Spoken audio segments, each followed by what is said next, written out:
Welcome to the Great Detectives of Old Time Radio. From Boise, Idaho, this is your host, Adam Graham. If you have a comment, email it to me, box13@greatdetectives.net.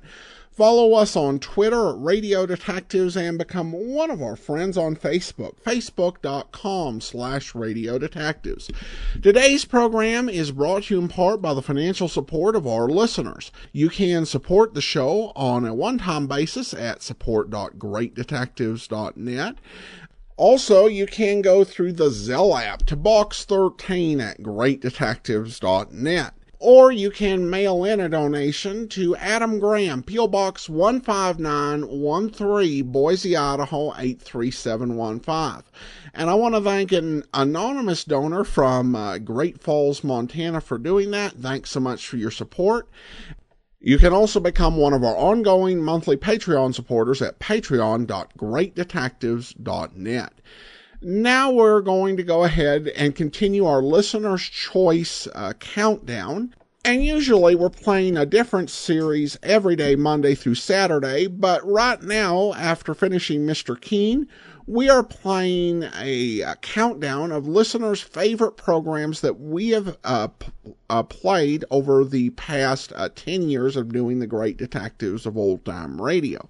Listeners voted back in February, and so we have been counting down the top 20 in our standard division, as well as the top 5 in the short division for series where there were 10 or less episodes. So in the standard division, we're going to bring you number 17 today, and this is the most surprising winner on the list. This is yours truly, Johnny Dollar with Charles Russell, the very first Johnny Dollar in 1949. Without giving away the full result, not every Johnny Dollar actor made it. And there wasn't a ton of great feedback for Charles Russell's run at the time that we played him on the series. And for the record, this was before our Johnny Dollar week in celebration of the 70th anniversary. We actually ended the poll the day before we started into these programs, just to be fair to everyone. But apparently there's some good love for this presentation, and I think there is definitely something to that. Because we are going back to the beginning of Johnny Dollar as soon as we finish up later on in May, our trip through the series, I went ahead and I chose an episode from later in the Charles Russell run, just so that we wouldn't have something that we would listen to right away again. And I hope this turns out to be a good one. The original air date on this is December 3rd, 1949, and this one is Bodyguard to Ann Connelly. This case looked refreshing at first. It took me to Milwaukee, the brewing capital of the USA. But it occurred to me later, for a guy who appreciates a good head on a glass of beer, I take lousy care of my own.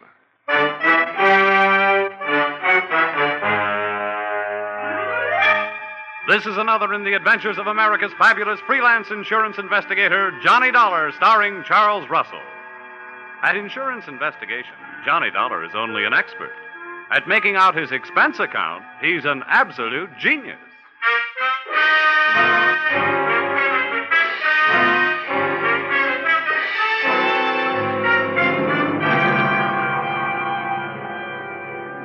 Expense account submitted by Special Investigator Johnny Dollar. To Home Office, Ambassador Life and Casualty Insurance Company, Hartford, Connecticut. Attention, Franklin Haley, General Manager.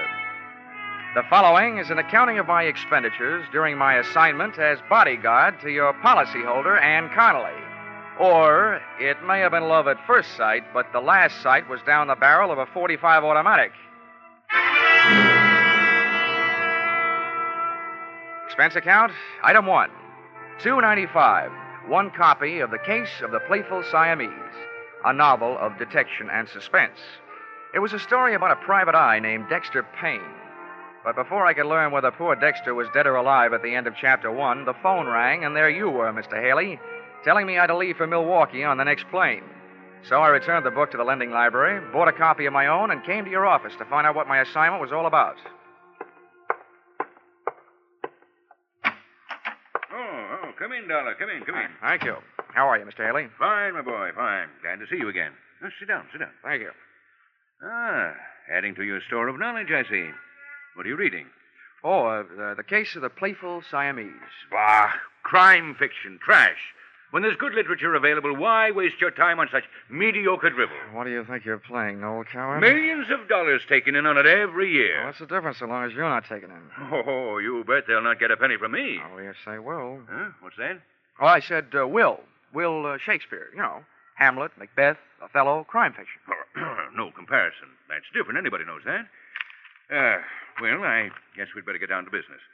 Your plane leaves in an hour and a half, 6:30.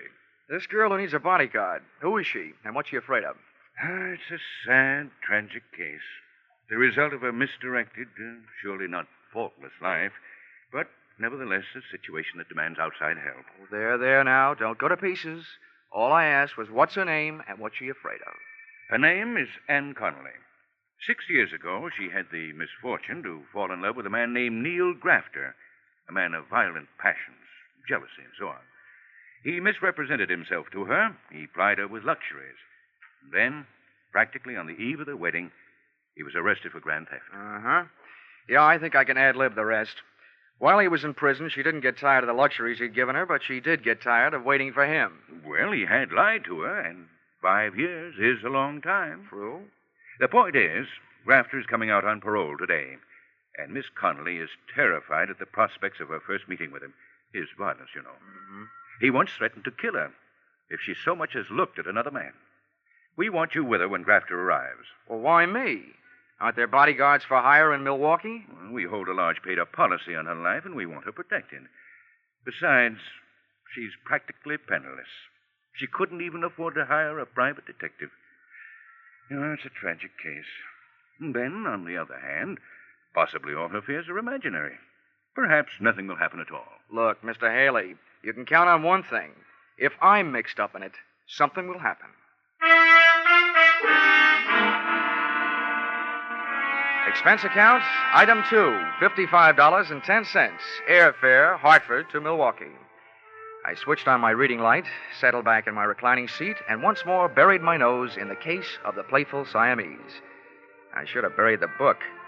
It turned out that Dexter Payne had lived through Chapter 1, and he really started to live in Chapters 2 and 3. A beautiful blonde in a slinky negligee had just made herself comfortable on Dexter's lap, and guess what happened? A fuse on the plane blew, my reading light went out, and I spent the rest of the flight in a dark cabin in a black mood.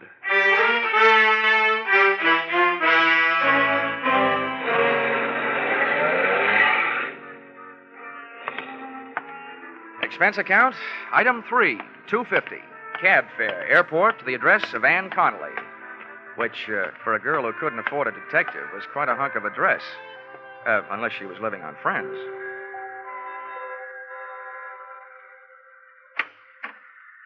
Good evening. Good evening.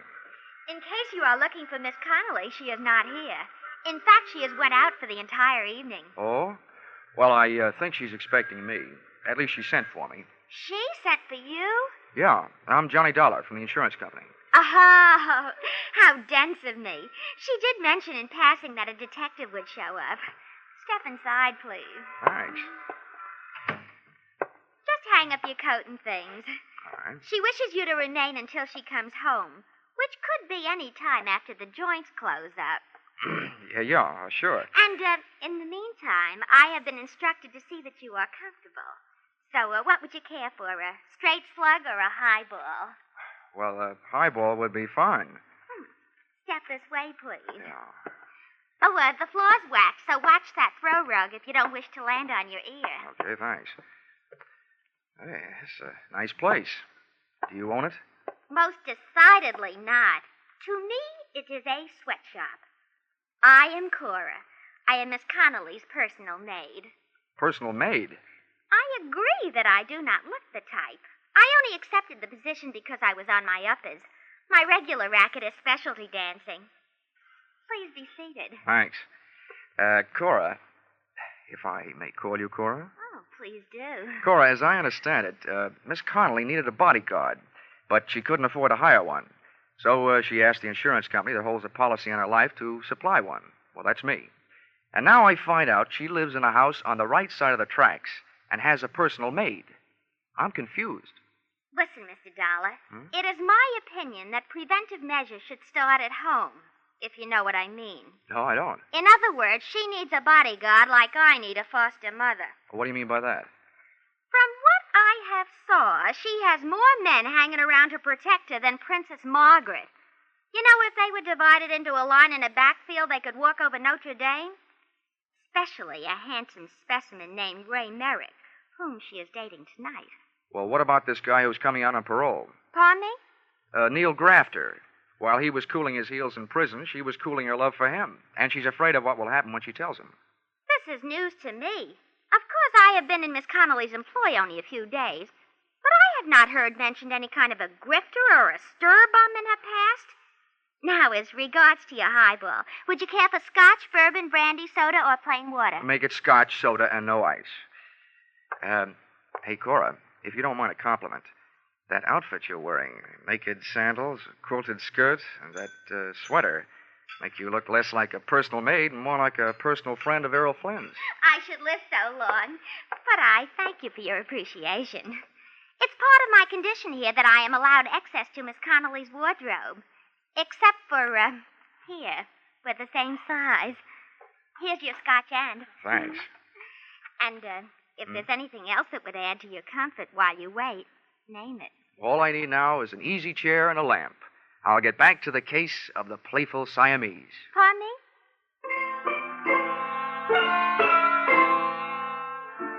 So there I was, Johnny Dollar, with Johnny Walker in one hand, Dexter Payne in the other, and a few questions simmering in my mind. They really boiled down to one. Namely, what was I doing there? Oh, well. In Chapter 5, Dexter finally found a clue. Yeah, I wish things would work out as easily for me sometime. I was just turning to Chapter 6, when guess what happened?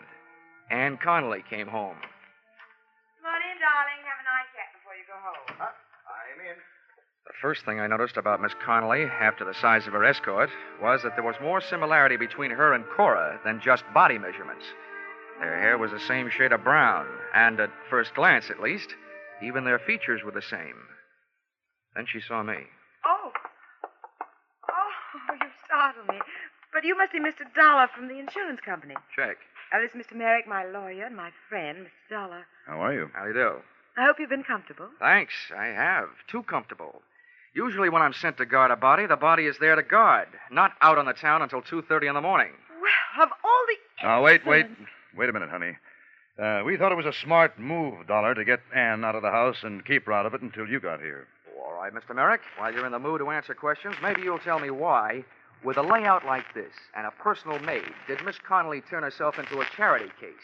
Why didn't she hire a local muscle man? That is none of your business, and if you don't like your work, go back to Hartford now. Go back tonight. Go. Ann, darling, hold your My temper. Now, you'll have to inconsequential forgive Miss tinsel. Connelly, Dollar. Her nerves are on edge. You can understand that. Dollar, the fact is that she couldn't afford to hire protection. A, because her funds are low at the moment. B, because there's no telling how long she'll need protection. There's no way of knowing when Grafter will show up. Does that answer your question? I had planned a winter in Bermuda. I hope Grafter makes up his mind before the thaw sets in. I only hope you're as sure of yourself as you sound, Mr. Dollar. I try to be. Well, I think I'll skip that drink, Ann, now that you're in safe hands. I think I'll go home, get some sleep. Of course, Ray, if you think it's all right. I'll see you tomorrow. Yes, I'll call you in the morning. Dollar. Yeah? If there's trouble tonight, Ann has my phone number. Oh, thanks very much. But I'd rather have a baseball bat.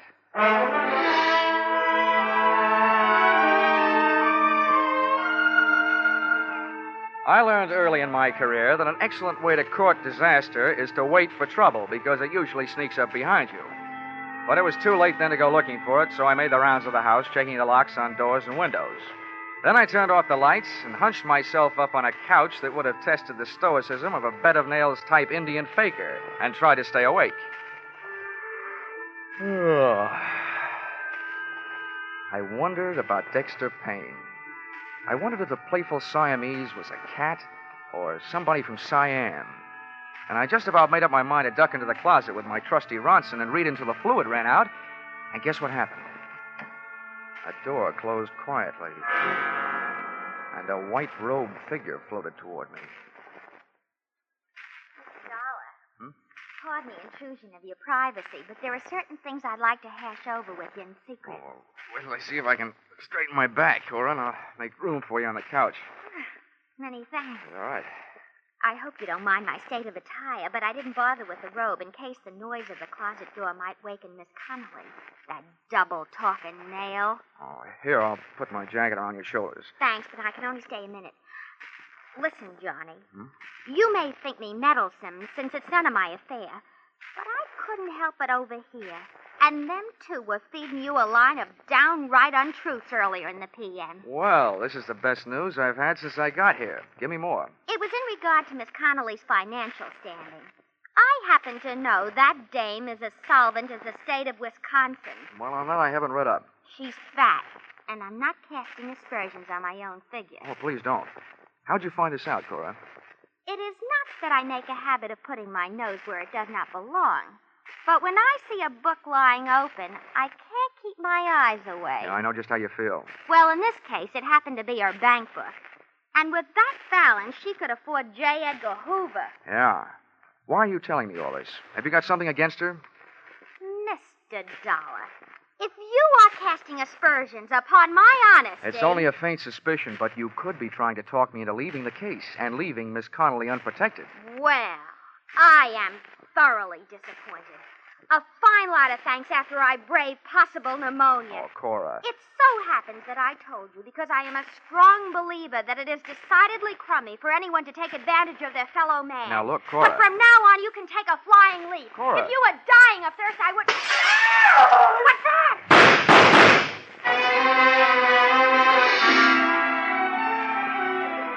As I stumbled across the room and into the pitch-black hallway leading to the bedrooms in the rear of the house, I wondered what Dexter Payne would do in a similar situation.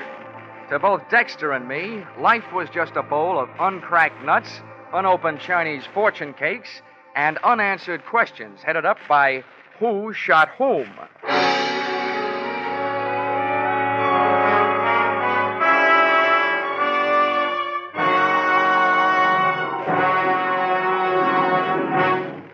In just a moment, we will return to the second act of Johnny Dollar. But first, The Case of the Paper Stars, a thrilling true story from the police file, starts a 3-week serialization on CBS's Gangbusters tonight.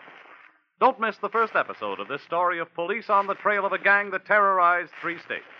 Also on CBS tonight, you'll hear the latest adventures of that famous private eye, Philip Marlowe. The Adventures of Philip Marlowe and Gangbusters are regular Saturday night features on most of these same CBS stations. Tune in this fall for the shows that you love best of all. Listen carefully, here's the address. It's CBS. Now, with our star, Charles Russell, we return to the second act of Yours Truly, Johnny Dollar.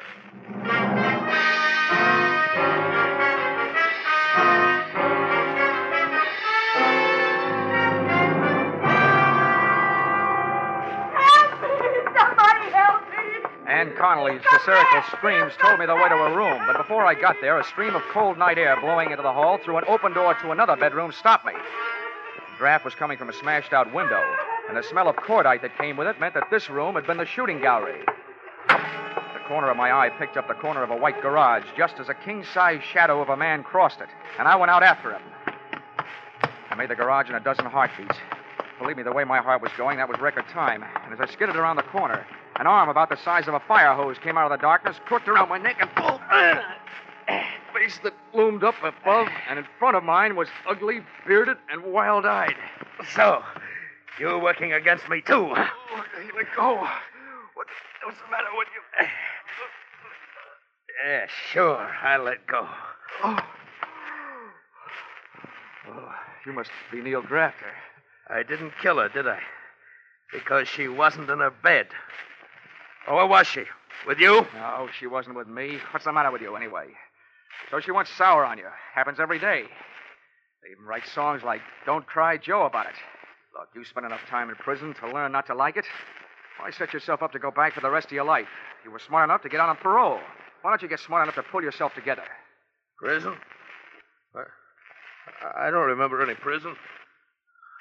I forget things sometimes. Oh, but I could ask the doctor. No, not anymore. Who are you? Another one of her men? Look, Neil, why don't we go someplace where it's more comfortable than this, huh? What? Someplace nice and warm, and we'll talk. Oh, no. No. Everybody tries to play tricks on me. Nice and warm, with bars on the windows, and people making noise all over the place. Well, you're not going to stop me. Nobody is. Why don't you let me help you then? Come on. That's what the doctor kept saying. You're a doctor. Well, I don't need any help. I can do it myself. Now, calm down, Grafter. With my own hands. Here, I'll show you, doctor.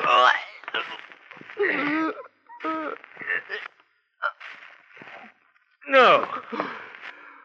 Oh, why should I kill you? Don't help me. Just stay away from me.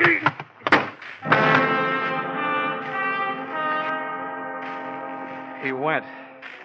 And what's more, I watched him go. One, I didn't have enough strength to get off the ground. Two, if I'd had the strength, my extreme dislike of being choked to death would have argued me out of going after him. Three, the guy was obviously nuts. When I finally could make it, I staggered back to the house.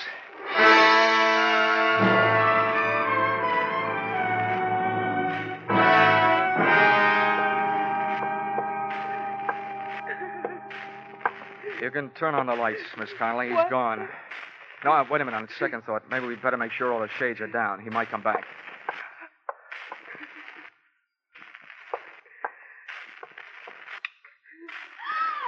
Johnny! Your throat. What did the lug do to you? You might say he saved my life. At least when he got halfway through the job, he changed his mind about killing me. You talked to Neil? I tried to, but he didn't understand anything I said. And Miss Connelly, he didn't talk about wardens and paroles, as in prisons. He talked about doctors and barred windows and noisy people, as in mental hospitals. Do I translate that to mean that he's off his rocker? Cora, please, go over there and sit down, will you? I'll get to you later. Well, palm me. Just pretend I'm elsewhere someplace. After all, it was only my bed that he blasted. Did you hear that, Miss Connelly? Yes. Yes, I know it was a horrible thing to do, having Cora sleep in my room. I was half crazy with fear.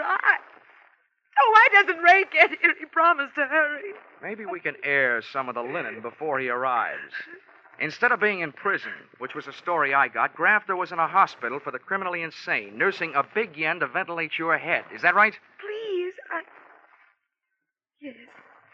Yes, that's the truth. He escaped a month ago. A month ago? Yes. The doctors notified the police here that I was in danger, and they supplied a 24-hour guard for the house. But after a month, they decided Neil had gone someplace else, so they withdrew the guard. Oh, great. So the only people left who cared more about your fate than they did about mine was your insurance company. Well, we had to do something, but I didn't have any insurance. What? So Ray bought a policy for me, and then we contacted the company. Aha. Legal blackmail, huh? Which brings to mind a meaty little question. Did you lie to the general manager, Franklin Haley, about where and what Grafter really was? Or did that misplaced con man hoodwink me into this mess? We told him the truth. I swear we did. Okay. I hope he lives through my expense account, because that little trick is going to cost him.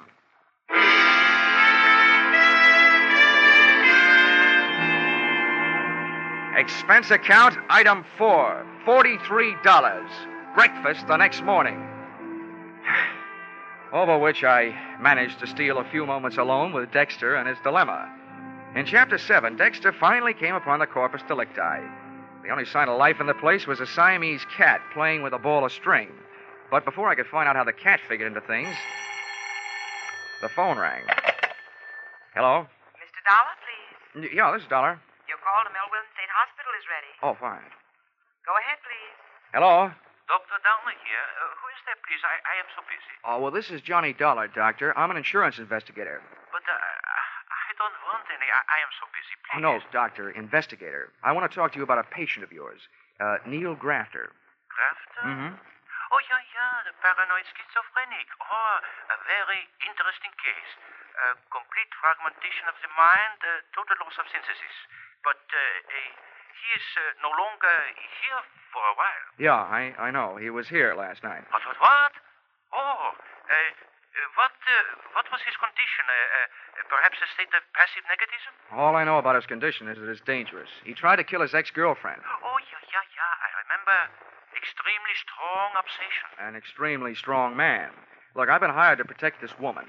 Now, what I want to know is, will he try again? There is no doubt. Well, when? Tonight? I would say tonight. The degree of hallucinatory enmity towards this woman and everybody about her, the depths of his obsession... Whoa, wait a minute, Doctor, wait a minute. You're way over my head. But you do think he'll be back tonight? I am positive. Thank you, Dr. Kildare.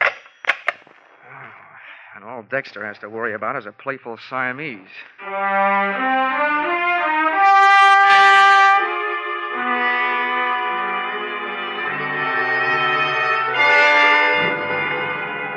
Waiting for a paranoid killer can be depressing all by itself. But to make it more so, in Milwaukee, the sun went into hiding behind a layer of dark gray clouds about 4 p.m., and it started to snow. It had the mood of Wuthering Heights, with icicles. At 5:30, daylight shut down, the night shift took over. And at 8, after a dinner that nobody dined on, I didn't brush my teeth, I lied in them. And what kind of protective measures do you propose to make tonight, Dollar? Oh, none. As far as I'm concerned, this is a night off. Dr. Downer out at the hospital, who knows Grafter better than anyone else, says he won't be back tonight. Oh, I wish we could be sure of that. Yeah, so do I. How can he make such a positive statement? Probably because he's spent his life with people like Grafter. No, I tell you, there's nothing to worry about. Miss Connelly, I want you and Ray to go out, just like you did last night. Cora and I will stay here. All right, if you think it's the thing to do. But I'm worried about Cora after what happened to her bed last night. How can we protect her? It's a little late to worry about that after you set her up. But forget it. Just to make it safe, she won't be in that room. I will.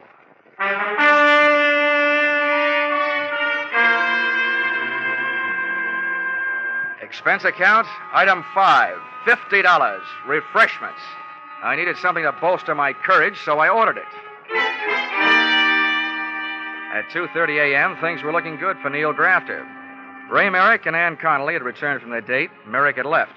Miss Ann Connelly was trying to sleep in her room. Cora was on the couch in the living room, and there was a rolled-up blanket in her bed to make it look like that's where she was. And me?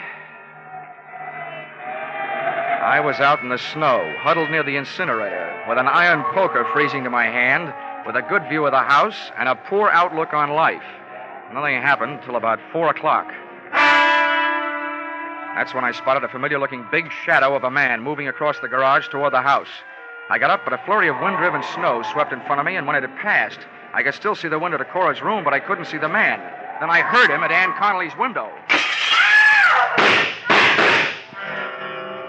He started away from the house, and I started toward him. I met him under the clothesline on a flying tackle. No. Oh, let go of me. Merrick. Let me go. Get away from me. Merrick, but I'll put you away. Well, how do you like that? When an insurance policy enters the picture, you can't even depend on a maniac.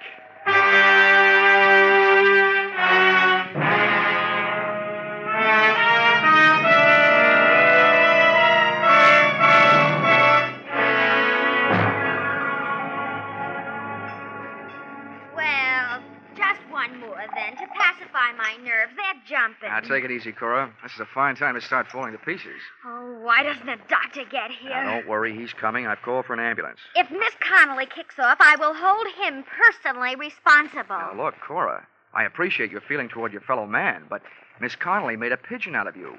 She hired you because you looked like her. She had you parade around in front of those windows wearing her clothes. I am aware of all those double dealings. She even had you sleeping in her room where Grafter almost blasted you.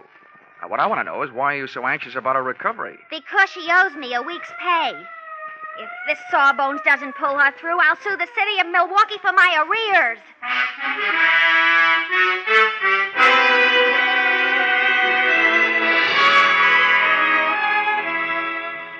Expense account, item 6, $150. for services rendered while I was on the giving end of a blood transfusion, which Ann Connelly needed before she could be moved. One item, at least, that you shouldn't balk at since she is your policyholder. The doctors give her a 50-50 chance to live, but even if the scales tip the other way, I think your money is safe. Because her beneficiary, Ray Merrick, is guilty, among other things, of attempted fraud, since he planned on having Neil Grafter blamed for the shooting he did.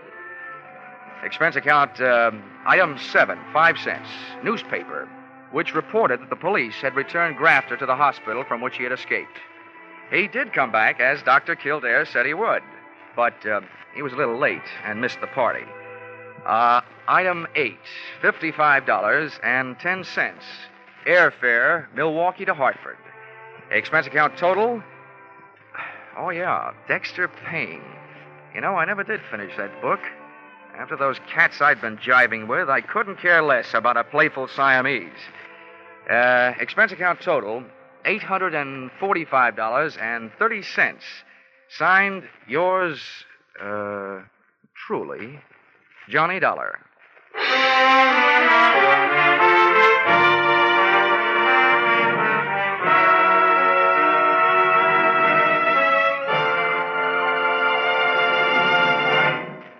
Yours truly, Johnny Dollar, is produced and directed by Gordon T. Hughes and stars Charles Russell. Script by Paul Dudley and Gil Dowd. Featured in the cast were Betty Lou Gerson, Sandra Gould, Bill Johnstone, John Daner, Bill Conrad. The special music is written and conducted by Leith Stevens. Your announcer is Bob Stevenson. Be sure to be with us at the same time next week when another unusual expense account is handed in by... Yours truly, Johnny Dollar. A whale of a Christmas present for a few moments brain-scratching. Could be there's $54,000 in the Sing It Again jackpot now, 25,000 of it in cold, hard cash, and the rest in wonderful prizes. By just listening in to Sing It Again tonight, you get a fine pre-Christmas present. Lots of amusing riddles, plenty of good music. And maybe you'll get that $54,000 call from Danny Seymour. Sing It Again is heard for a full hour every Saturday night on most of these same CBS stations. Stay tuned now for the Vaughn Monroe Caravan, which follows immediately over most of these same stations. This is CBS, where yours truly, Johnny Dollar, meets adventure every Saturday night, the Columbia Broadcasting System.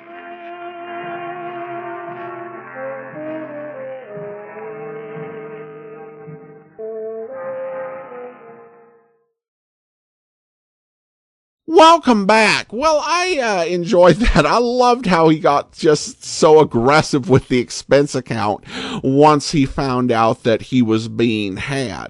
But I do like Johnny in here. I think he's got a very, there's a bit of lightness and humor to him, but he's also serious about his business and really makes some good observations. The one thing I think that he missed was not immediately catching that the lookalike woman was a decoy, because that seemed kind of obvious. But other than that, I thought this was a really enjoyable episode, and I think we've got quite a bit to look forward to when we get to the Charles Russell episodes as we go back through the series later on this year. Now, before we get into listener comments, there was one thing I did need to mention. And that is, and you may have seen the video on Twitter or Facebook, but I have actually been receiving some mail to my P.O. Box addressed to James Bond. And they've both been a couple of CDs. Now, my presumption, on this entire issue is because essentially they were addressed to James Bond, there was no return address, and there was way too much postage for a CD on it, which is all signs of suspicious mail. And I've essentially refused delivery of those. And my suspicion is that it is a malicious software of some sort that was sent to the P.O. Box, and that's why I'm refusing it. Now, if I have made a mistaken judgment and somebody out there is sending stuff to the P.O. Box anonymously, and it's, and on the CD there are lost great radio programs or something like that. You need to get in touch with me before sending that so that I can evaluate it. I'm not going to stick a CD that somebody I've never heard from sends me in the mail, because those sorts of things can have, malware on them, Trojan horses, ransomware, all that kind of nasty stuff, and, even more nasty stuff. So, if somebody is sending it out there and there isn't a malicious intent, you need to get in touch with me, because essentially anything that's sent that way is just going to be refused. All right. Listener comments now, and we have a couple regarding the Sherlock Holmes with Tom Conway in our Listener's Choice Countdown. Lawrence writes in approvingly, one of my favorite actors portraying my favorite fictional character. And Tony says that The Adventure of the Devil's Foot is one of his favorite stories. And then Bishop Andrew emails in, Dear Adam, I think you can be sure that the Wicked Brother was Jay Novello. His voice is unique and really impossible to miss. Hope you have a great Easter. Well, thank you so much, Bishop Andrew. And I'm pretty confident about it the more I think. I'm hesitant in voice statements or questions that I make listening to programs, just because I remember some times where I've made some errors in identification. I misidentified Alan Reed's voice, and I don't know how you do that, but I did. That was way back during season 1, so hopefully I've gotten better. Well, I do want to thank our Patreon of the day. Thanks so much to Richard, who has been one of our Patreon supporters since April of 2018, and he's currently supporting us at the Detective Sergeant level of $7.14 or more per month. Thank you so much for your support. And that will actually do it for today. Join us back here tomorrow for Dr. Tim Detective. And then a week from tomorrow, we will be back with a previously uncirculated episode of Richard Diamond. And we'll be back next Monday with number 16 in our Listener's Choice Countdown. In the meantime, send your comments to box13@greatdetectives.net. Follow us over on Twitter at Radio Detectives and become one of our friends on Facebook. Facebook.com/Radio Detectives. From Boise, Idaho, this is your host, Adam Graham, signing off.